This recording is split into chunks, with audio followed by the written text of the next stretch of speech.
For The Boys to be at 53% on Rotten Tomatoes shows me that somebody here is lying. 53%. You know how bad 53% is? For comparison, Morbius is at 71%. Madam Web is at 57% on Rotten Tomatoes. Are you going to sit here and tell me season 4 of The Boys is worse than Madam Web? That's insane. Just saying it out loud. I just think some people are too emotional and they're quite literally turning into the snowflakes that they hate. While this season wasn't as polished as the other seasons, and trust me, we're gonna get into that later on in this episode, I think we're coming across a real problem in media of people being dishonest in their reviews. Listen, if this season of The Boys was at a 53% for you guys, y'all got some explaining to do in the comments. And it's not to antagonize y'all or nothing, I genuinely legit want to know. So at the end of season 3 of The Boys, Homelander lasered one of the dudes and it was all caught on camera. So we immediately start off season 4 with Homelander on trial. Meanwhile, Starlight had to quit the Seven and started the Starlight Foundation, and immediately we know we're in a political season because Homelander and Starlight's factions are representations of our current day United States. I know that that's partially why people are upset about this season, but my simple answer to that is that's literally just the point of satire. Newman's running for office and Homelander beat his case. But now he's freaking out because he realizes his mortality. So he wants to carve his name out in history, make Supes the ultimate race of humans. Or people, they're not humans anymore, are they? They're not like mutants, so they're still human. Okay, you was getting touched on treachery waters there. Like. So he goes out his way to recruit Sage, who's the smartest person alive in this universe. And so together they put together a plan that'll ultimately have Homelander become a modern day Caesar for Supes. Meanwhile, Butcher, on the other hand, is suffering the consequences of overdoing it on the Compound V or the Temp V, and now he's developed a super cancer. So now he's dealing with death at his doorsteps. But it's funny because Butcher is the inverted version of Homelander. While Homelander wants to make the world only Supes, Butcher, on the other hand, is like, I'm trying to take out all the Supes. So this season focuses in on the politics of how Homelander and Newman are trying to form a coup to take over the US government, and even going so far to take out a United States president. Welcome to another episode of Kaylex Encounter, and if you've been here before, Kaylex. You know what's been my least favorite thing about this season? Having to hop on YouTube and see videos from people who obviously did not watch the show. Critical drinker. I don't understand how you could drop a review on something and then at the end of your video outright say, from your own words, say, I didn't even watch it. And no, I don't think I will be watching season 4 of The Boys after all. Quite frankly, I've got better things to do, and I suspect you do as well. It's not even his words. It's not his, it's people around him.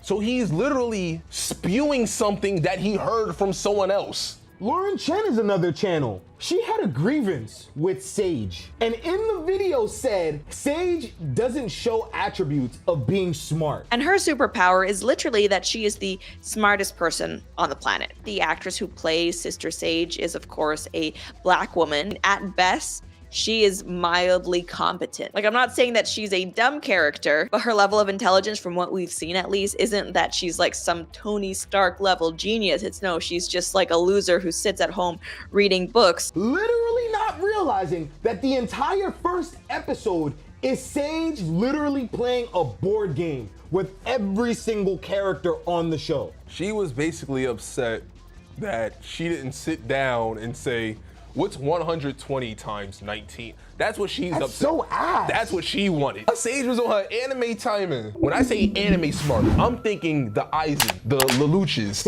He's like, you feel me? Not a, well, actually, right. Like, that's what she wanted. Yeah.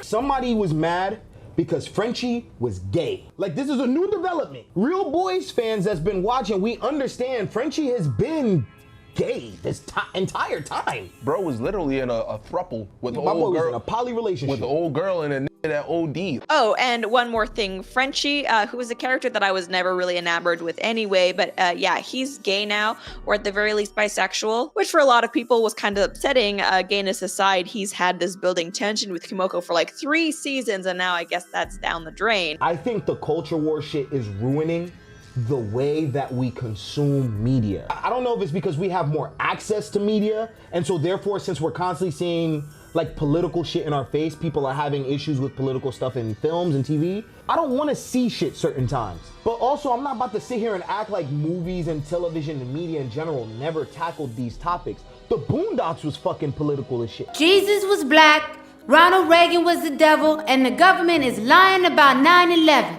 Thank you for your time and good night. That can't be true! I just feel like a lot of this The Boys talk is just not genuine. I think there's some genuine, legit reasons as to why this season probably wasn't the best. I think it makes a lot of sense that if this show was a satire, that it leaned into the political aspects of it, being the fact that this is a election year. So it's like, obviously, if you're a satire, you're going to joke around about that. When we were in 2020, they made jokes about, imagine all the people. Imagine there's no heaven. Then in this season, they did BLM. The Deep said, I take responsibility. I take responsibility for race.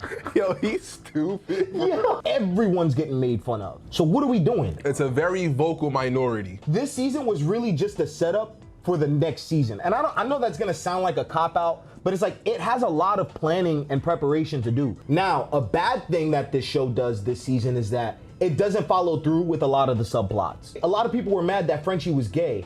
I think that's a bad reason to be mad. Yeah, he's gay now. This is a part of the character. What you should be mad about is that the relationship was brought up and then it was done. Kimiko had her own subplot of the whole trafficking thing. They bring it up and then it's done. Yeah, what happened to old girl? We don't know any of this stuff. And then Huey, where did the mom go? Why did she know that there was Compound V in his pocket? Like, there's just so many loose ends that we could actually talk about. But nobody wants to talk about that. We want to talk about gay Frenchie. If I'm being honest, I put this season over season 1 and 3. What? So I would rank it season 2, 4, 3, 1. Whoa, whoa, whoa, whoa. You know Fast and Furious, I gotta hear about this, cuz. I gotta hear this, bro. Drop it, hell. I want to hear about this, homie. I'm not one of those people who are easily offended. Right. So I actually enjoyed this season. Season 3 might be the most overrated season in the entirety of the show. I'm gonna double down on it. The only reason like season 3 is for the GOAT Soldier Boy. Fab Five Freddy told me everybody's fly. Now, if your only reason for liking season 3 in 8 hours was for the 17 minutes that Soldier Boy was on screen, then you need to rethink why you like that season. Listen. To the point, Black Noir died in season 3. Right. Was confused on why he was speaking in season 4. True. Like, why is he speaking? That's not Black Noir. I noticed that immediately. Yeah. They weren't paying attention. I didn't hate this season the way everybody else did. I don't think we give the acting enough credit to the point where I really do not like these characters. But not in the way of, oh, they're written poorly, but in the way of like, these characters are fucking disgusting. There's no reason why I should dislike Firecracker so much as a character. You know how good of an actor you have to be? To the point where she got sick and celebrated. Or just the fact that A-Train is able to get that proper redemption. Remember how much of an asshole he was. Facts. And now we're like, I'm rooting for his redemption? Wait, what? And it's funny because they've been planting seeds for A-Train since last season. This next season is what's gonna be the crazy thing. We lost Newman this season. I will say, I really like this season finale. While we didn't get the beat 'em up season finale of people just scrapping, I think this had me on the edge of my seat. Not as much as season 4 Attack on Titan, but damn near pretty close to it. Newman, Kimiko, like all of these different things that were in place. It's like, it's great because I know I'm about to go against what I just said. A lot of the buildup from throughout the show starts to pop up here. And that's what I think is so dope about this. So I could only imagine what season 5 is gonna be like. And we also forget, we're gonna get Gen V. Facts. In between all of this, Gen V is gonna be holding us over, and it's said that Gen V is gonna follow the direct aftermath of season 4 of The Boys. And they gotta deal with Soups taking over. I saw an article where the creator said it's pretty much the apocalypse for The Boys universe once we get to season 5. But look, I hope you guys actually commented down below why you did or didn't like season 4 of The Boys, and we'll see you in the next encounter. Peace!